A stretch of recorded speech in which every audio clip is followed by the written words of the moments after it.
Coucou, bienvenue, je suis en direct pour ce nouveau live. Voilà, voilà, ça fonctionne, je pense. Alors, soyez les bienvenus, j'espère que vous avez passé un bon dimanche.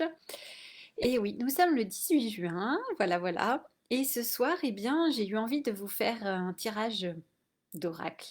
Alors, c'est l'oracle de Brocéliande, je ne sais pas si vous le connaissez. J'aime bien cet oracle pour les cartes. Après, le livret avec les explications, les commentaires, je le trouve un peu moins intéressant. Mais après, l'idée, c'est de pouvoir interpréter en fonction de ce que nous voyons et de nous détacher du livret pour laisser venir notre intuition, comme pour tous les jeux d'oracle finalement. C'est à nous de faire la lecture. Et donc, j'ai demandé en fait un conseil pour vous, ce que vous avez besoin d'entendre, de recevoir par rapport à cet oracle de Brocéliande. Donc, je vais vous présenter les cartes sans plus tarder. Mais avant ça, eh bien, j'aimerais vous dire juste, voilà, donc aujourd'hui, vous savez, je suis de retour. Je suis rentrée hier et eh bien, j'ai travaillé sur les prochaines immersions. Voilà. Entre deux siestes, j'ai travaillé sur les immersions. J'ai commencé à regarder les gîtes pour les prochaines aventures. Donc, je vous informe déjà si ça vous intéresse, parce que je pense que ça va être vite complet, vu le succès de Brocéliande.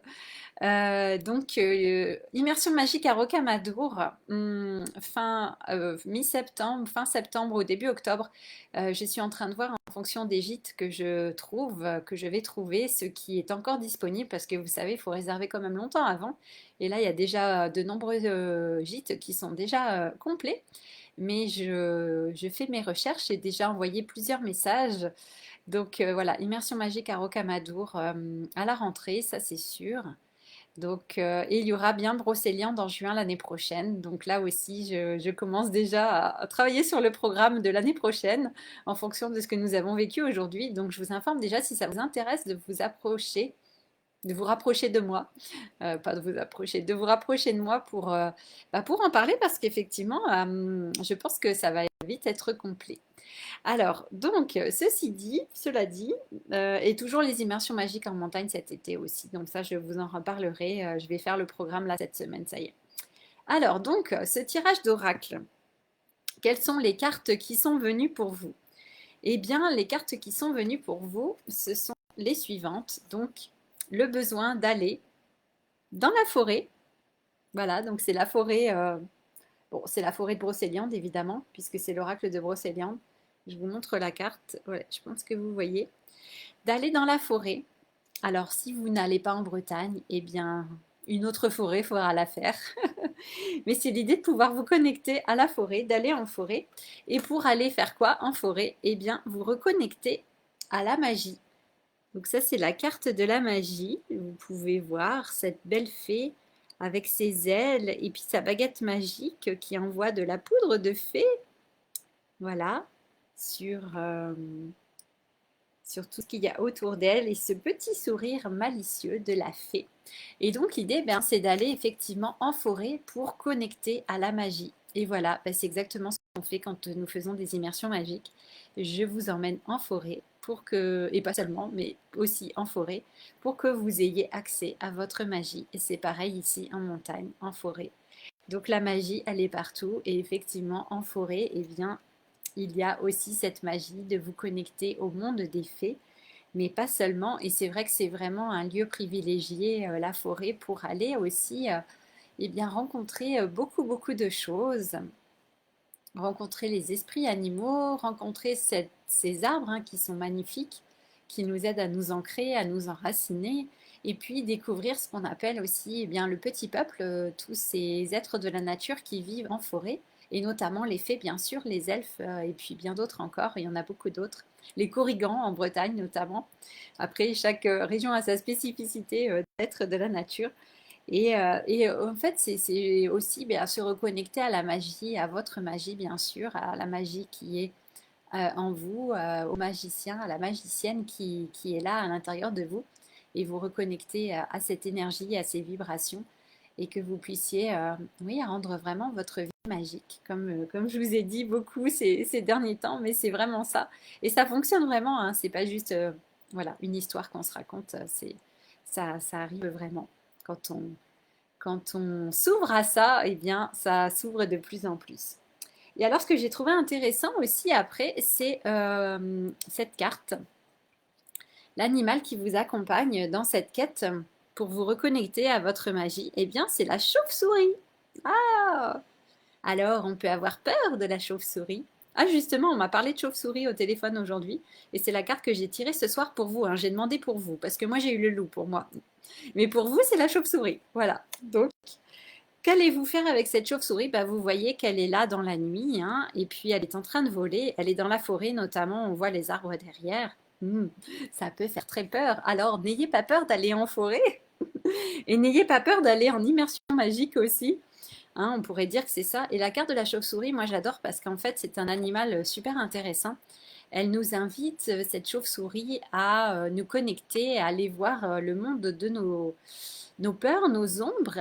Et puis cette chauve-souris, elle nous aide vraiment pour effectuer un retournement parce que vous savez, là, les chauves-souris, quand vous les voyez dans les grottes, elles sont pendues par les pieds, elles ont la tête en bas.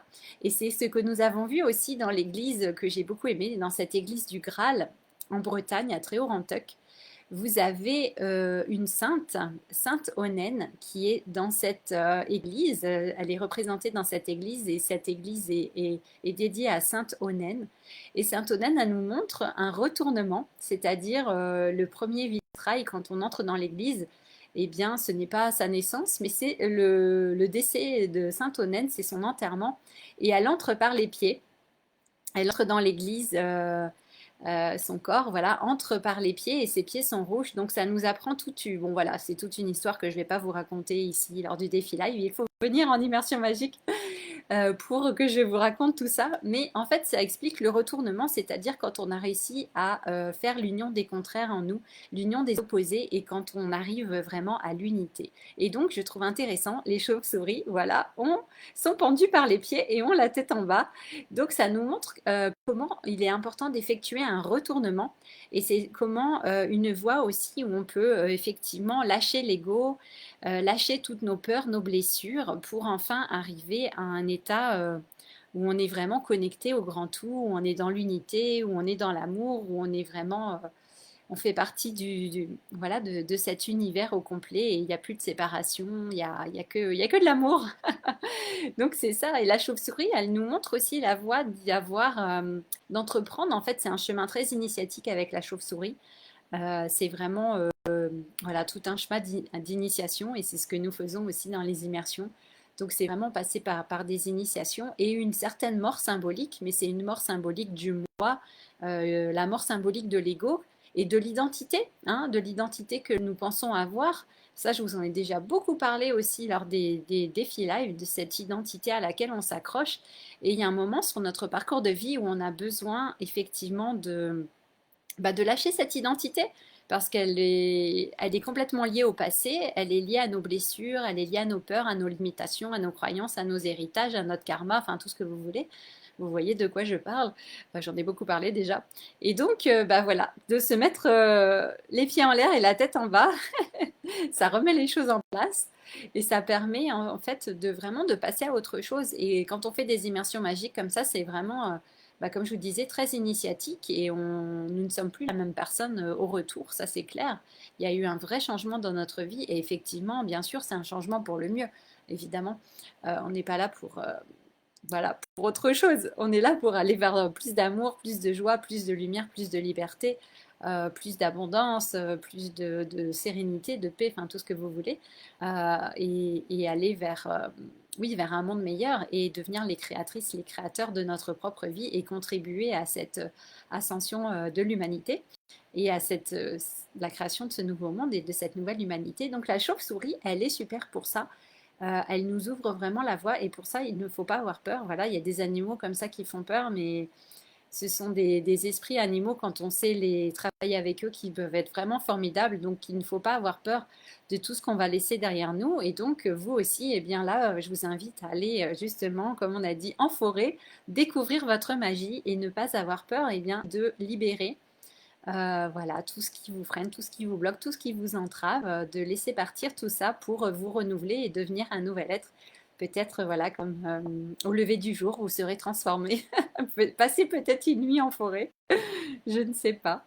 Et donc, c'est intéressant cette chauve-souris. Alors, bien sûr, il y aurait plein d'autres choses à dire. Ah oui, il y a quelque chose, une action par rapport à toutes les pollutions, par rapport au sang aussi, éventuellement, hein. Il y a cette idée un peu des chauves-souris comme des vampires, mais là c'est pour nous purifier, donc c'est un animal aussi qui vient nous purifier, purifier notre sang, et notre sang il est quand même vital, donc c'est l'idée de se purifier de tout ça, de purifier encore une fois tout ce qui nous, voilà, tout ce qui nous entrave, tout ce qui nous empêche d'être heureux, lumineux, joyeux, enfin voilà. Donc c'est une purification aussi qui est importante, une purification dans nos cellules, dans notre ADN, dans tout ce que vous voulez, dans sur tous les niveaux, sur tous les plans. Donc cette chauve-souris, voilà, beaucoup de choses à dire. Donc voilà, ne pas avoir peur et puis connecter l'esprit de la chauve-souris qui a beaucoup de choses à nous montrer. Et aussi, je pense à ses ailes, voilà, c'est un animal qui vole, donc bien sûr, et ça nous permet de nous déployer, nous aussi, de déployer nos propres ailes. Je vous en ai parlé. Je vous en ai parlé de déployer nos ailes, hein, les ailes que nous avons, que nous ne voyons pas, mais que nous avons. Nous pouvons déployer nos ailes aussi. Donc voilà. Et en fait, la dernière carte par rapport au personnage qui nous guide, ah, bah là, l'envers. C'est c'est Tristan que j'ai, la carte de Tristan. Donc vous connaissez, eh bien, voilà cette histoire de Tristan et Iseult. Iseult. Voilà, de cet amour entre eux. Donc là, comment on pourrait l'interpréter? Eh bien, on pourrait l'interpréter de plusieurs façons. Mais disons que pour faire tout ce travail initiatique, tout ce travail de libération, eh bien, on peut voir ça comme un chemin, aussi un chemin initiatique, le chemin que le chevalier entreprend quand il part en quête. Et donc, quand il rencontre des épreuves, quand il y a des géants ou des ennemis à combattre ou que sais-je. Sauf que là, bien sûr, tous ces êtres, ils sont à l'intérieur de nous, hein. On pourrait dire que c'est nos propres démons que nous allons affronter quand nous faisons ce chemin initiatique, quand nous allons en forêt, quand nous allons dans des lieux pour nous découvrir nous-mêmes. Et donc, on doit faire face à tout cela, tel un chevalier qui part à l'aventure et qui fait face à tout ça. Pour l'amour, bah oui, parce qu'au final, on est quand même là pour ça. Nous sommes là pour l'amour. Donc, Tristan aussi, eh bien, il est dans cet amour, hein, avec sa belle, avec sa bien-aimée. Alors ici, pas de fin tragique, je ne vous propose pas une fin tragique du tout. Donc l'interprétation, ça va être plutôt pour moi, je vois la liberté, parce qu'il est assez libre comme chevalier. Il ne répond pas forcément à tous les codes des chevaliers traditionnels comme les autres, voilà, comme d'autres chevaliers. Il prend des libertés, on va dire, par rapport à certains codes. Et puis il y a cet amour aussi, hein, cet amour qui est là, cet amour indestructible aussi, on pourrait dire. Mais après, voilà, donc comme je vous disais, il n'est pas nécessaire d'avoir une fin tragique, on peut écrire une belle histoire. Donc moi, la façon dont je vois plutôt cette carte, ce serait de vous encourager à aller vers l'amour. Et c'est l'amour de soi avant toute autre chose. Donc par cette initiation, de revenir à l'amour de soi et cet amour qui est là, qui est indestructible. C'est l'amour pour soi qui, selon moi, mérite voilà, d'être indestructible. Enfin, c'est pas mérite, mais devrait, ou même devrait, j'aime pas, ça fait un peu obligation, mais vous êtes invité voilà, à développer cet amour de soi qui est indestructible et connaître bien votre place, pas votre place, mais connaître vraiment qui vous êtes et voilà, ce que vous êtes venu faire ici et qu'il y a un alignement total et parfait de votre être pour que vous puissiez vous sentir presque invincible aussi, j'ai envie de dire. Il y a cette idée, donc ça rejoint l'épée Excalibur aussi. Alors ça, c'est la carte que moi j'ai tirée. Voilà. Alors, j'aime beaucoup cette carte. Voilà. Excalibur, vous voyez. Voilà. Et c'est la carte que moi j'ai tirée. On a fait un tirage de cartes je sais plus, le deuxième ou le troisième jour de l'immersion. Et moi, j'ai eu le loup et Excalibur. Voilà. Donc, pour moi, c'est vraiment, pour moi, c'est la carte de l'initiatrice. Et donc, le lien, c'est vraiment ça, c'est de retrouver cette vérité en nous, de savoir qui nous sommes, et puis de reconnecter vraiment à notre puissance, à notre souveraineté, et d'être vraiment dans notre plein potentiel, en fait, j'ai envie de dire, dans notre plein pouvoir. Mais voilà, comme je vous dis, c'est au service de l'amour, au service de la lumière, au service, euh, au service des autres, au service de cette nouvelle humanité, de cette nouvelle terre. Donc c'est pas se servir, c'est pas que pour soi, hein. bien sûr, il y a quelque chose de beaucoup plus noble, de beaucoup plus grand. Donc ça rejoint aussi toute cette quête des chevaliers hein, qui sont là qui sont en chemin pour des causes nobles, hein, qui sont là pour certaines choses. Donc voilà, j'aime bien cette carte aussi, donc je l'ajoute aussi pour vous au tirage précédent pour vraiment que vous retrouviez aussi eh bien, votre pouvoir à l'intérieur de vous et cet alignement comme s'il y avait une épée, en fait, une épée qui était là à l'intérieur de vous. Et c'est pas une épée voilà, pour faire la guerre, pour la violence ou pour tuer, c'est plutôt l'épée de l'alignement, c'est l'union du féminin et du masculin aussi. Ça, c'est l'union du ciel et de la terre, du plan vertical, du plan horizontal. Ça peut faire penser à beaucoup de choses, à une croix solaire aussi. En plus, il y a beaucoup de lumière sur cette carte. Et puis, bah oui, là, elle est dans l'épée, elle est, pardon, dans les bras de cette belle femme, de cette prêtresse. Et puis, voilà, ça rejoint aussi toute cette tradition celte quand les Celtes consacraient les épées, pardon. Donc il y a vraiment ce rôle très initiatique des femmes, toujours. Et donc ce sont voilà, ces déesses de l'eau qui viennent consacrer les épées pour que les chevaliers puissent partir en étant protégés, avoir la protection. Voilà. Donc il y a toujours l'union du féminin et du masculin qui est pour moi super importante et essentielle dans toute quête et dans toute aventure, et bien sûr à l'intérieur de nous, de faire cette union à l'intérieur de nous entre nos polarités féminines et masculines. Donc ça, c'est très important. Et c'est pour ça que j'aime beaucoup ouais, bah, moi j'adore l'épée en fait, en symbolique. L'épée qui tranche les illusions, l'épée de la vérité, comme je vous le disais, l'épée de la souveraineté. Et puis cette union ciel-terre et cette union féminin-masculin, de l'union de l'ombre et de la lumière, l'union bah, du feu et de l'eau, parce que ces deux éléments aussi sont complètement liés pour la fabrication des épées. Donc, vous voyez, il y a beaucoup, beaucoup de choses. On pourrait en parler pendant longtemps. Mais voilà. D'ailleurs, on en parle quand on fait une immersion magique en Bretagne. Donc, voilà, vous avez tout ça pour ce tirage pour vous ce soir. Donc, allez le plus possible en forêt ou dans la nature, découvrir votre magie pour effectuer cette initiation, cette transformation, pour voilà, vous libérer et puis devenir la personne que vous êtes une fois que vous avez libéré toutes ces choses, toutes ces résistances, toutes ces peurs, toutes ces blessures et que vous puissiez complètement rayonner et avoir le courage ensuite eh bien, d'être pleinement vous-même, hein, comme ce chevalier, d'aller à l'aventure. Et effectivement, ça demande du courage. Moi, je vois aussi bah, quand je fais ces immersions magiques, ça demande du courage d'incarner vraiment les différents personnages, les différents rôles, de pouvoir, eh bien oui, accompagner un groupe, tenir l'énergie pour le groupe, et puis s'assurer que voilà, les choses qui ont besoin d'être libérées soient libérées et que ça se passe bien. S'assurer qu'il y ait un bon niveau énergétique. Donc vous voyez, c'est tout un... C'est ça, donc vous aussi, une fois que vous êtes connecté vraiment à voilà, votre puissance, à qui vous êtes, eh bien, ça demande aussi d'avoir le courage de passer à l'action de façon juste et alignée. Voilà, donc encore une fois, on revient à Excalibur, à cette épée magique qui nous aligne et qui nous garde dans la justesse, en fait, et on sent avec cet alignement quand les choses sont justes ou non. On le sent quand il y a quelque chose voilà, qui n'est pas juste. Voilà. Donc, c'est ça que j'avais envie de vous transmettre ce soir par rapport à cet oracle. L'oracle de Brocéliande, alors bien sûr, il est orienté avec les énergies de Brocéliande, évidemment. Mais ouais, c'est vraiment beau. Et vous voyez, enfin, moi j'adore vraiment, c'est cette lumière-là qui descend, qui descend et qui enroule. On croirait un vortex vraiment de lumière. Et puis, elle a les pieds dans l'eau. Hein. Je ne sais pas si vous voyez. Voilà, elle a les pieds dans l'eau, elle est dans la forêt. Il y a la nature autour et il y a cette lumière divine qui l'entoure.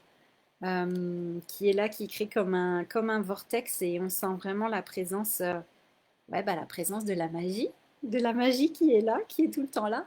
Et l'important, c'est effectivement bah, d'activer les énergies, d'activer certaines énergies, d'être soutenu par ces énergies, qu'elles soient telluriques ou célestes, énergie divine. Bon, voilà, et puis l'énergie de notre source, c'est vraiment, il y a cette lumière. On a beaucoup parlé du vert émeraude, hein, encore une fois, je vous en ai déjà parlé, et du doré, de ces deux couleurs, de ces deux lumières qui viennent qui viennent se marier et s'assembler et s'unir en nous.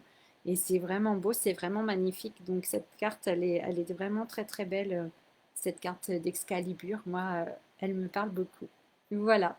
Bon, mais écoutez, voilà pour ce tirage. J'espère que ça peut vous apporter quelque chose. Vous me direz si ça vous éclaire, si ça vous inspire. Mm. Et puis, vous pouvez déjà initier cette voie de votre côté pendant cette période qui s'ouvre devant vous et puis voir ce qui se passe, hein. Comme je vous disais déjà, quand on met notre conscience, qu'on pose une intention, eh bien, il y a déjà des choses qui se font, hein. La magie, elle est là. Il y a une intelligence aussi universelle et puis qui nous met ensuite les bonnes, ouais, on pourrait dire, qui nous met certaines personnes, disons, sur notre chemin et ces personnes vont pouvoir nous donner des informations, des pistes, vont nous donner une guidance qui va nous aider sur notre chemin, comme, voilà, comme ce chevalier qui avance d'aventure en aventure pour réaliser sa quête. Donc, soyez à l'écoute, ouvrez grand vos yeux et vos oreilles et votre conscience, votre cœur aussi, et ressentez ce qui est bon pour vous. Et laissez-vous guider, en fait, vraiment par votre intuition, laissez-vous guider par votre cœur, votre conscience, et laissez faire la magie. Voilà. Bon, écoutez, ce sera tout pour ce soir. Je vous embrasse et puis on se retrouve demain. Voilà, comme tous les jours, on se retrouve demain pour un nouveau live. Voilà, à demain. Belle soirée, belle nuit ou belle journée. Ciao, ciao. Merci beaucoup. À bientôt.